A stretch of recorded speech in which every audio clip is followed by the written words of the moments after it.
रामलीला। मेरा नाम है अखिल और ये है रामलीला। माना जाता है कि आदि कवि वाल्मीकि जी ही इस कलयुग में गोस्वामी तुलसीदास जी के रूप में जन्मे और उन्होंने मानव जाति के उद्धार के लिए संवत 1631 में रामचरितमानस की कथा का आरंभ किया। गोस्वामी जी स्वयं कहते हैं कि 4 वेद, 18 पुराण और सभी शास्त्रों को पढ़ने का फल आपको रामचरितमानस से मिल जाता है।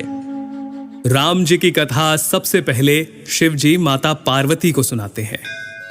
रामचरितमानस के बालकांड में आपको बहुत सारी कथाएं मिल जाएंगी, जैसे सती माता का भ्रम और उनके द्वारा राम जी की परीक्षा, शिव जी द्वारा सती माता का त्यागा जाना, सती माता का दक्ष यज्ञ में जाना और पति के अपमान से दुखी होकर योगाग्नि से देह त्यागना, और फिर पार्वती जी का जन्म और शिव विवाह।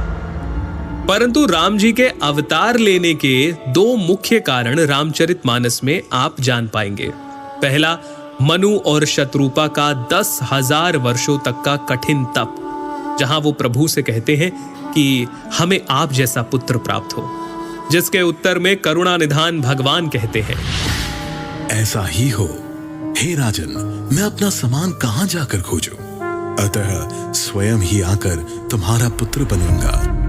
और दूसरा कारण नारद मुनि का भगवान विष्णु को दिया गया श्राप। तुमने मुझे ठगा है, अतः अपने किए का फल अवश्य पाओगे। तुमने हमारा रूप बंदर सा बना दिया, अब बंदर ही तुम्हारी सहायता करेंगे।